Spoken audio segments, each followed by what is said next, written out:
तंत्रिका तंत्र की इकाई अर्थात न्यूरॉन्स या जिसको हम तंत्रिका कोशिका भी कहते हैं। पहले हेडिंग लिख लेते हैं, तंत्रिका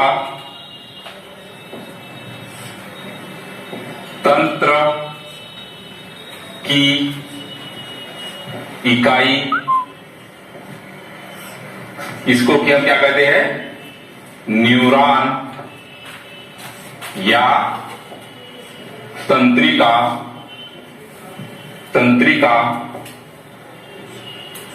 कोशिका, तंत्रिका कोशिका।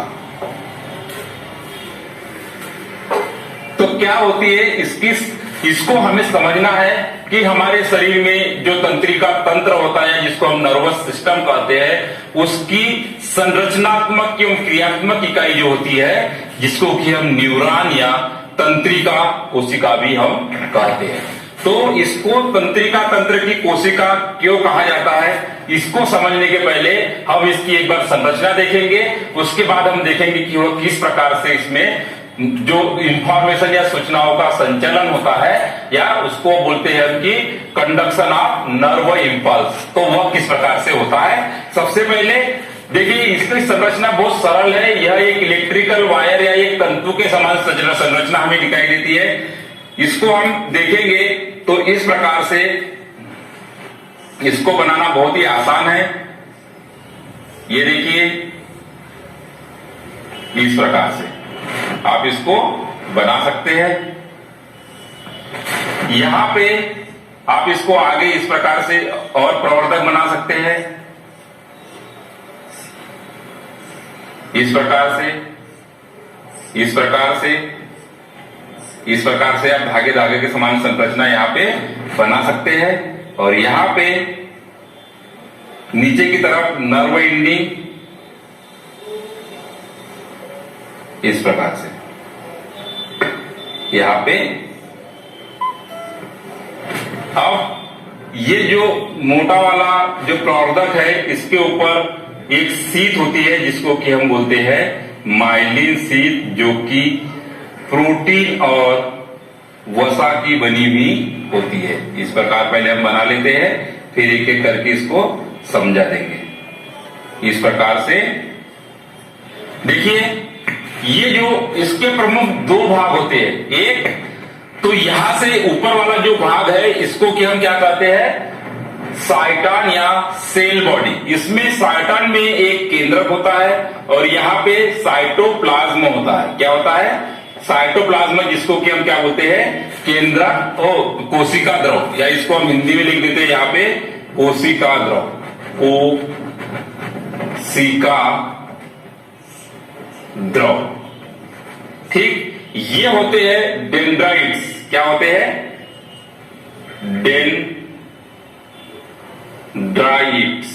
डेंड्राइट्स। ठीक, और ये जो होते हैं इसको बोलते हैं हम डेंड्रॉन। और ये जो होता है इसको बोलते हैं हम केंद्रक। क्या बोलते हैं, केंद्रक। और ये वाला जो आपको मोटा वाला भाग दिखाई दे रहा है इसको बोलते हैं अपन एक्सॉन। क्या बोलते हैं, एक्सॉन।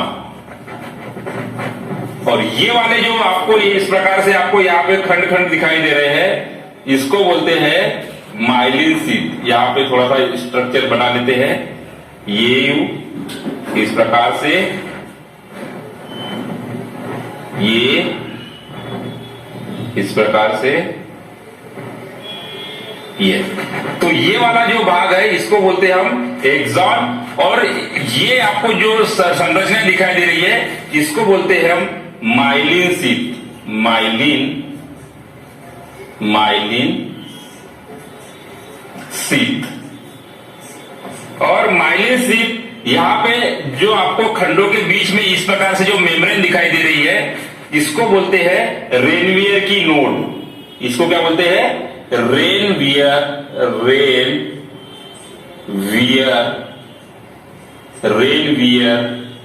की नोड। और ये वाली यहां पे इसके ऊपर एक जो मेम्ब्रेन दिखाई दे रही है इसको बोलते हैं न्यूरोलेमा, इसको क्या बोलते हैं? न्यूरोलेमा।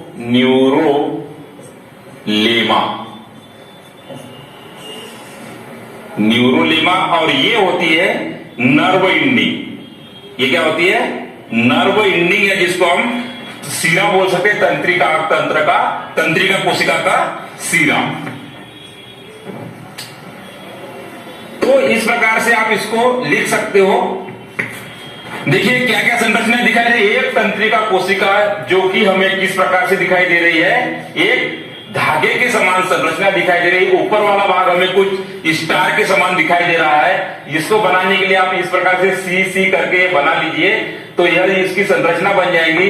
इसमें कुछ निसल्स ग्रेन्यूल्स भी पाए जाते हैं। इसमें क्या रहते हैं? Nissl's granule. साइटोप्लाज्म पाया जाता है, इसमें केंद्रक पाया जाता है, और इनसे जो प्रवर्धक निकलते हैं इसको हम डेंड्रॉन्स कहते हैं। डेंड्रॉन्स आगे विभाजित होकर डेंड्राइट्स में परिवर्तित हो जाते हैं, और यह कोशिका द्रव्य इसके साइटोप्लाज्म इसमें पाया जाता है, और इसमें भी कोशिका द्रव्य जो है यह पाया जाता है।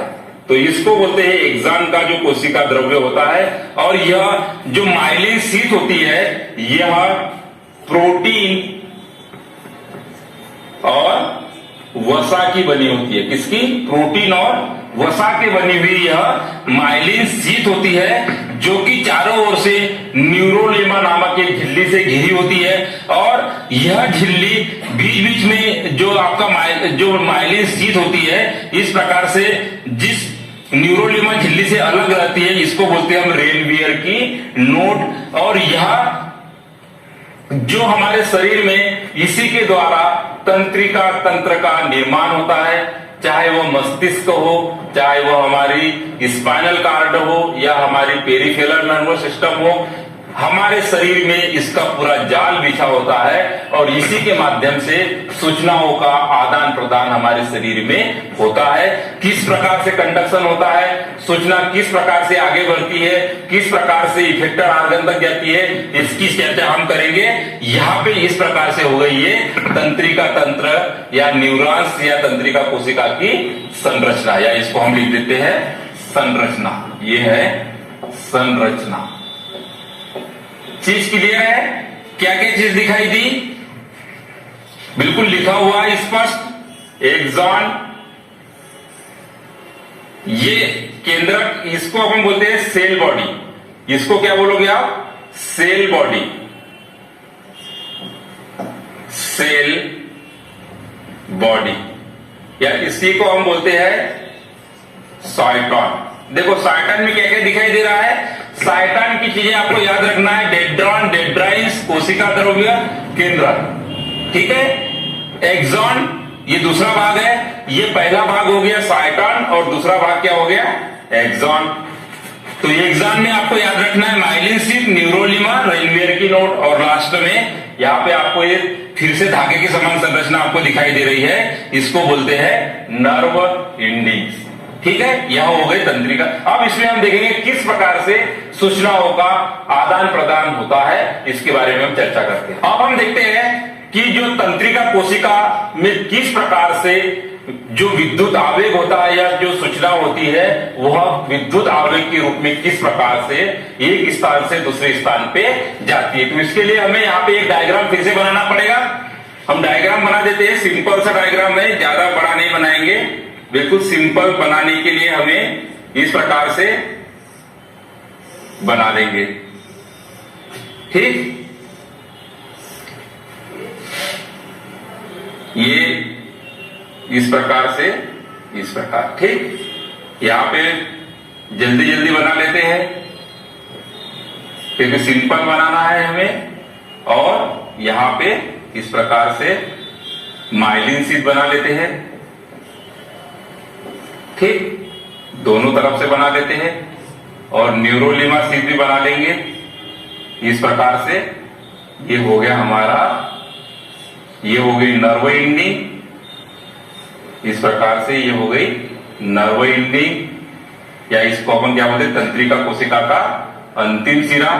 और ये क्या हो गई? ये न्यूरोलेमा शीथ हो गई। बिल्कुल आराम से सीधा सीधा है, कोई ज्यादा कॉम्प्लिकेटेड नहीं है ये डायग्राम।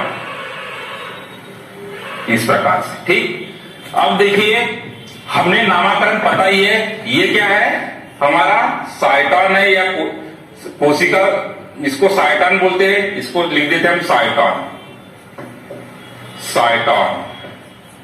ठीक, या तंत्रिका कोशिका भी बोल सकते हैं इसको। ये होता है डेंड्राइट्स, डेंड्राइट, ये होता है डेंड्रॉन्स, डेंड्रॉन्स, ये होता है केंद्रक, ये होता है माइलिन शीथ, माइलिन शीथ, इसको बोलते हैं अपन एक्सॉन, एक्सॉन या नर्व तंतु भी बोलते हैं इसको। और इसमें होता है साइटोप्लाज्म या कोशिका द्रव्य, कोशिका द्रव्य। ठीक, अब नाम क्लियर नहीं है, डेंड्रॉन्स।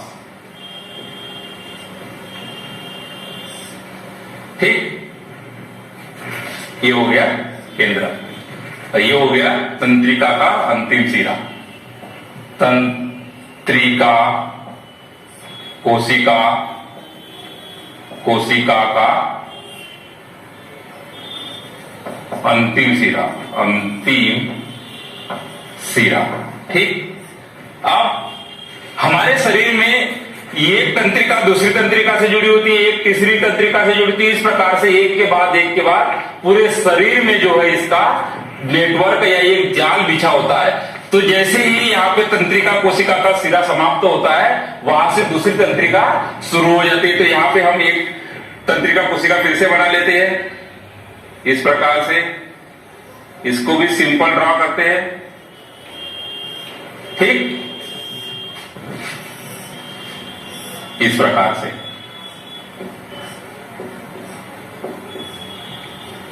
बिल्कुल सिंपल बनाएंगे इसको इस प्रकार। ठीक, ये हम फटाफट यहां पे डेंड्राइट्स बना लेते हैं, इस प्रकार से डेंड्राइट्स बना लेते हैं। ये साइटोप्लाज्म, ये केंद्रक। ठीक है, सभी का नाम नहीं लिखते, हमें पता ही है, हमने इसके पहले भी पूरी संरचना देख ली। अब देखिए किस प्रकार से जो सूचना होती है, जो वातावरण से हमें सूचनाएं, विभिन्न प्रकार की सूचनाएं जिसकी हमने बात की थी, चाहे वह ध्वनि संबंधित हो या स्वाद हो या ठंडी हो या गर्मी हो या दर्द हो, किसी भी प्रकार की सूचना को वह मस्तिष्क तक किस प्रकार से पहुंचती है या मेरुरज्जु तक किस प्रकार से पहुंचती है उसका, और वहां से जो डिसीजन मिलता है उस अंग तक या उस पेशी तक किस प्रकार से, जहां पे कि इसको कार्य करना होता है वहां तक कैसी ये सूचना आती है। तो देखिए सबसे पहले जो सूचनाओं को ग्रहण करने का काम करता है उस ग्राही अंगों से, उसका नाम है डेंड्राइट्स। ये है डेंड्राइट्स। क्या करता है, सबसे पहले सूचनाओं को रिसीव करता है, किसके द्वारा, हमारी जो ज्ञानेंद्रिय होती है, जो रिसेप्टर्स होते हैं, वहां से यह सूचना को ग्रहण करता है। और यहाँ पे जो सूचना होती है यह रासायनिक फॉर्म में या रासायनिक क्रिया के द्वारा यह सूचना यह ग्रहण करता है। और जैसे ही यह सूचना डेंड्राइट से डेंड्रान होते हुए यह इस कोशिका या जिसको कि हम साइटॉन कहते हैं, इस साइटॉन में आती है। और इस साइटॉन में यह जो रासायनिक सूचना होती है यह विद्युत आवेग के रूप में बदल जाती है। किस रूप में, यहां पे विद्युत आवेग। विद्युत आवेग का मतलब क्या होता है, इसको हम बोलते हैं इलेक्ट्रिकल इंपल्स, इलेक्ट्रिकल इंपल्स बोलते हैं। इस रूप में यहां से इस तंतु के द्वारा, जिसको कि हम एक्सॉन्स कहते हैं, वह कहां पहुंचता है, तंत्रिका कोशिका के अंतिम सिरे पर यह सूचना पहुंचती है। फिर देखिए यहाँ पे दो तंत्रिकाओं के बीच में ये गैप होता है जिसको कि हम क्या बोलते हैं, सिनेप्स बोलते हैं। क्या बोलते हैं, सिनेप्स। फिर ये सिनेप्स में यहाँ पे खाली जगह होती है, वहां पे एक द्रव होता है जिसको बोलते हैं सिनेप्टिक फ्लूइड बोलते हैं। तो यहाँ पे जो खाली भाग या रिक्त स्थान होता है, यहाँ पे न्यूरोट्रांसमीटर अर्थात कुछ रसायनों का इनके द्वारा स्रवण होता है और यहाँ पे फिर सूचना जो होती है यहाँ पे रासायनिक सूचना में बदल जाती है और फिर इस रासायनिक सूचना को इस डेंड्राइट्स के द्वारा फिर से ग्रहण किया जाता है और डेंड्राइट से फिर यह साइटॉन में जाती है और साइटॉन में यह फिर से विद्युत आवेग या इलेक्ट्रिकल इंपल्स के रूप में यह आगे बढ़ती है और इस प्रकार से यह सूचना मस्तिष्क या मेरुरज्जु तक, वहां पे मस्तिष्क और मेरुरज्जु को यह सूचना जाती है। जो ये सूचनाओं को ले जाने का काम अर्थात कि हमारे संवेदी अंगों से मस्तिष्क तक जो सूचना को ले जाते हैं, इसको बोलते हैं संवेदी तंत्रिका कोशिका। कौन सी, जो हमारे संवेदी अंगों से, संवेदी अंगों से कहां सूचना ले जाती है, मस्तिष्क एवं मेरुरज्जु। तो उस संवेदी अंगों से मेरुरज्जु तक जो सूचना ले जाते हैं इसको हम क्या बोलते हैं, संवेदी तंत्रिका कोशिका।